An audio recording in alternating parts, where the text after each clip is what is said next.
Good Sunday morning. I'm Jenna Webster in for Matthew alongside Lindsay. We're going to get to the Mooresville Airmen in just a second, but we've got a lot of weather to talk about today with our impact alert for tonight. Yes, it's going to be an evening event, so most of the day is going to be good.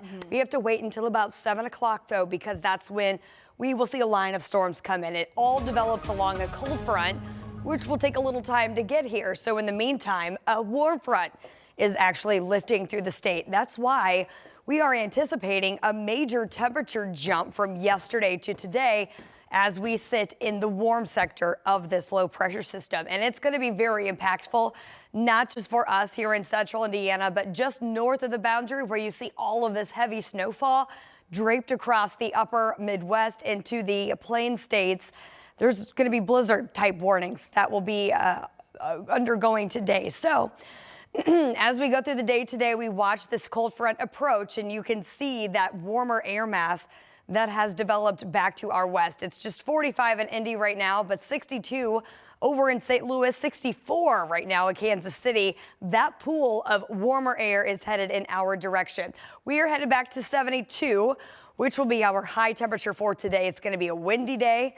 We will see gusts in excess of 45 miles per hour that take us back to that 72-degree mark as we approach that evening hour. And we're going to be talking about that elevated chance for strong to severe storms. Approximately 7 o'clock tonight, that severe threat will wrap up as that colder air takes over about 3 o'clock in the morning, early Monday.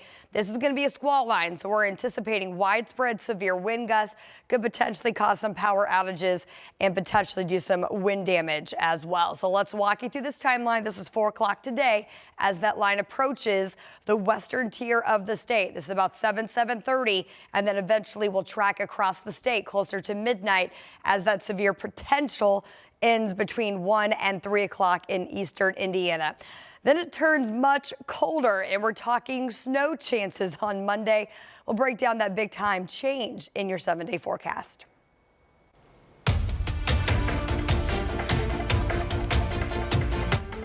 We want to start with breaking news this morning of an overnight fatal crash on Indy's east side.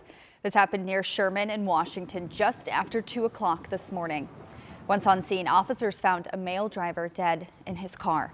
Now, after looking at traffic camera video, police say a female driver was going so fast heading north on Sherman that she went airborne, hitting the male victim going the opposite direction. She was taken to Eskenazi in critical condition and will be tested for driving under the influence. IMPD fatal crash investigation teams will look in for more information in this crash, and the Marion County coroner will determine the age of the victim who died. This morning, we're learning a service member from Indiana has died in the Middle East. The U.S. military confirms Captain Seth R. Kovville with the United States Air Force was from Mooresville. You're looking at a few pictures right now. He was just 38 years old. His wife posted these photos on Facebook along with a statement from their family saying, quote, "Our world was shattered 2 days ago. There is nothing that can prepare you to receive the news that you've lost the love of your life. Our family will never be the same." According to the U.S. Air Force, Captain Kovville enlisted into the agency with the Indiana National Guard in 2006, graduated from Purdue in 2011, and transferred to the Ohio Air National Guard in 2017. The military confirmed he was one of 6 service members who died when a refueling aircraft crashed in Iraq on Thursday as part of Operation Epic Fury. That crash is still under investigation this morning, but NBC News is reporting 2 planes were involved. Many Indiana leaders are paying their respects to Kovville's family, calling him a Hoosier hero. State Treasurer Daniel Elliott released this statement on social media saying, in part, "Please pray for Captain Seth Kovville and his family." As a fellow Morgan County resident, Captain Kovville represented the best of us in Indiana. Please honor him, his fellow crew members, and all those that have given that last full measure of devotion so that we may all be free. We'll, of course, have more statements from other leaders as well as new details on the crash on our website at WTHR.com. Thinking of his family this morning. An Indiana family is calling for change at the state level after an 11-year-old girl from Stylesville died last month. Oakland died in her home, and her father and stepmother are now charged with neglect of a dependent resulting in death. The community came together for a vigil to pay their respects and call for new legislation called Oaklands Law.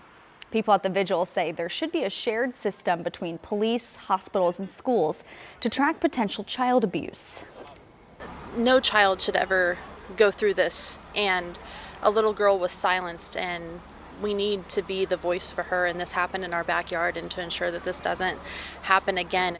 Their support does not go unnoticed. Organizers also tell us there are plans to create a park bench in Stylesville to memorialize Oakland. Right now, police are trying to figure out what led to a shooting on the east side of Indianapolis. This happened just after 8 p.m. yesterday. Metro Police tell us they got a call to Kildare Avenue, that's near East 21st Street and Emerson Avenue. That's where they found someone who was shot, and they were later taken to Methodist Hospital, where they are expected to recover. But police say they don't think this was a random shooting. Well, we feel that this was definitely a targeted incident that occurred on this individual in the front of this residence. So we don't feel that there's any immediate danger to the neighborhood right now at this particular time.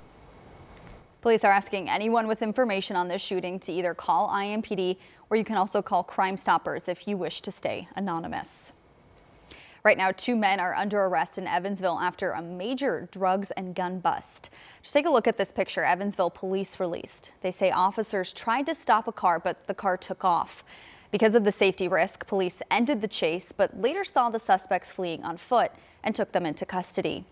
Officers say they found an AR-15 rifle and more than 200 rounds of ammunition. Plus, drugs include fentanyl, meth, marijuana, and pain pills. A police canine also found a handgun. This morning, we have an update from IMPD after they announced youth curfew rules are being enforced this weekend. IMPD Chief Tanya Terry posted on social media saying she's thankful to report no youth arrests Friday night. There was also no use of the Connection Center, which is where kids breaking curfew are taken until someone comes to pick them up. We'll keep you updated, of course, if we learn about any incidents from last night.